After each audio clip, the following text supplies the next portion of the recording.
to the sea. Palestine will be free. Shame, shame, shame on your campaign. Shame, shame, shame on your campaign. At the end of the day, many of us, we've been banking at Barclays, except for our relatives.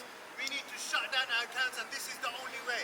We're only upset is because their support of the apartheid state, their support of allowing them to sell weapons, of getting all their funds together for weapons, and etc.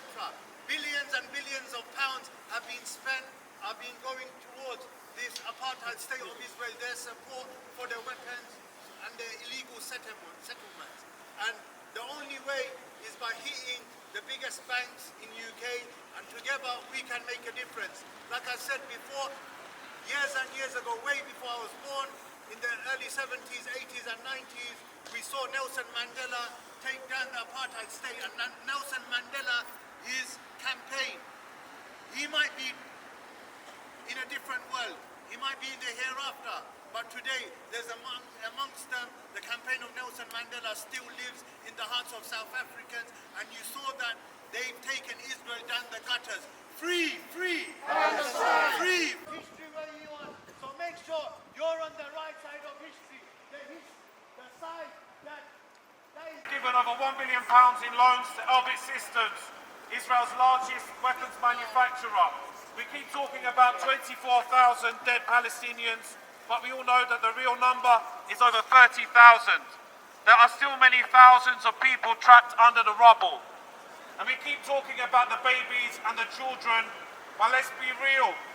The men of Palestine, the women of Palestine of any age, who do not have an army, who do not have a navy, who do not have an air force, who do not even have hospitals, because tens of hospitals have been bombed, hospitals which are put there by other states, hospitals donated by Indonesia, supported by Muslims all around the world, by socialists all around the world, by Arab nationalists.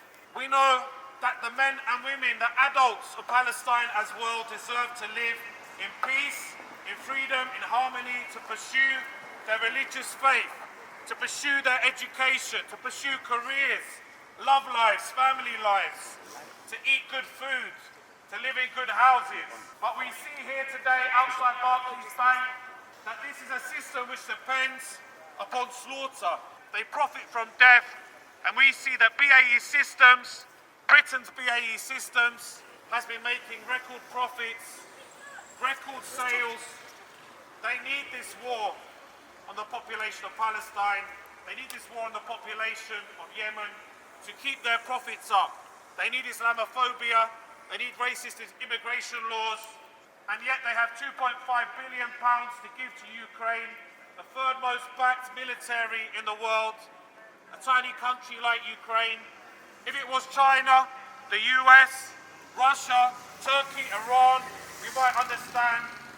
We know where the money is going, and we will be here in bigger numbers. We will be here with the Islamic Human Rights Commission, with Fight Racism, Fight Imperialism, with local community groups, with Palestine Action, who like to do things slightly differently, until Barclays has fully divested from apartheid Israel. Free, free! Palestine! Free, free! Palestine! Your prophet is covered in Palestinian blood!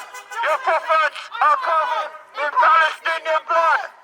Hi, I'm Andrew. I'm from a group called Fight Racism, Fight Imperialism, and I'm here with people from Tower Hamlets, from Redbridge, from Malvern Forest, and we are here today highlighting and opposing Barclays Bank's sponsorship of the Israeli apartheid regime, genocide. It can't be called a war. This includes £1 billion of shares in Elbit Systems. Elbit Systems produces 85% of the weapons which are being used against the captive population of Gaza currently.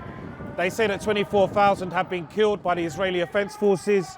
We know that the number is closer to 30,000, and there are many thousands more still trapped under the rubble. So we're here today talking about British capitalism, British banking's role in supporting the genocide of the Palestinian people, of supporting a war on Yemen, and that the British capitalist system needs Islamophobia, it needs racism, it needs imperialist wars to generate profits, whether that be Barclays Bank, whether that be BAE Systems, which is making record profits, record sales. And we are here as well highlighting the fact that, for example, during one of the worst so-called cost of living crises in our lifetime, worst housing crisis in over 10 years, they've got money to give £2.5 billion to Ukraine, the third most backed military in the world. They've always got money for war, but they do not have money to feed or house the poor. So we're here today as socialists, as Muslims, as Christians, as anti-Zionist Jews, everyone here today against Barclays, against British corporate and banking sponsorship of Israeli apartheid.